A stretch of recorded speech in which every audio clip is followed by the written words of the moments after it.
শীতের সঙ্গে পাল্লা দিয়ে বাড়ছে শিশুদের সর্দি, কাশি, শ্বাসকষ্ট ও ডায়রিয়াজনিত রোগবালাই।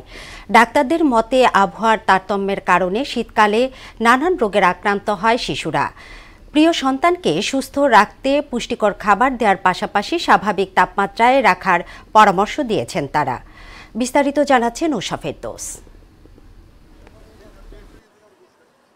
রাজধানীর আগারগাঁওয়ে বাংলাদেশ শিশু হাসপাতাল ও ইনস্টিটিউটের বহির্বিভাগে শীতের সঙ্গে পাল্লা দিয়ে বাড়ছে রোগীর সংখ্যা। যেসব রোগীদের বাসায় কিছু ব্যবস্থাপত্র দিলে সেরে যায় তাদের ছেড়ে দেয়া হচ্ছে, অন্যদের ভর্তি করা হচ্ছে হাসপাতালে। হাসপাতালের নিউমোনিয়া ওয়ার্ডে ৩ মাস বয়সী মাইমুনা। ঠান্ডাজনিত অসুখ শিশুটির। হাসপাতালের বিছানা ছেড়ে মায়ের কোলে আশ্রয় নিয়েছে। একই সমস্যা ১ মাস ২৯ দিন বয়সী আয়ানের।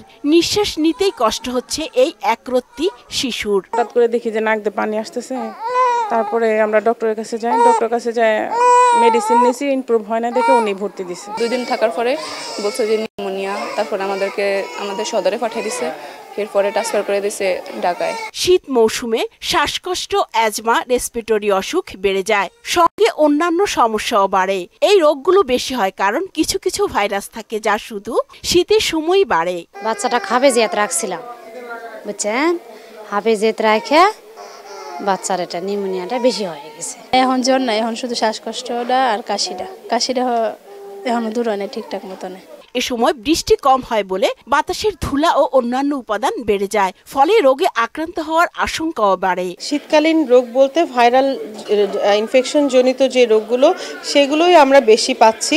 ছোট শিশুদের 2 বছরের নিচে যারা আছে তাদের ব্রঙ্কিওলাইটিস বলে একটি রোগ আছে, এবং 2 বছরের ঊর্ধ্বে যারা, তাদের দেখা যাচ্ছে নিউমোনিয়া, ভাইরাল নিউমোনিয়া, এবং এর পাশাপাশি যাদের অ্যাজমা বা এই জাতীয় রোগ আছে। অ্যাজমা এত অ্যালার্জি জনিত রোগ আমরা সবাই জানি, দূষণের সাথে জড়িত, এবং এর পাশাপাশি ডায়রিয়া, ভাইরাস জনিত যে ডায়রিয়াগুলো, এই ধরনের অসুখ বিসুখও আমরা ফেস করছি। শিশুদের জনসমাগমে না নেয়া, বাইরের খাবার না খাওয়ানো ও অতিরিক্ত গরম কাপড় না পরানোর পরামর্শ দেন এই চিকিৎসক। বেশি গরম করা যাবে না, আবার বেশি শীতলও করা যাবে না। প্রপার কাপড় পরে যেতে হবে, প্রপার তাপমাত্রা মেনটেন করতে হবে। বাইরের খাবার, ধুলোবালি যত সম্ভব এড়িয়ে চলতে হবে। পাবলিক সমাগম মানে জনসমাগম, অনেক ক্রাউডেড প্লেস এড়িয়ে চলতে হবে। উষা ফেরদৌস, মোহনা সংবাদ, ঢাকা।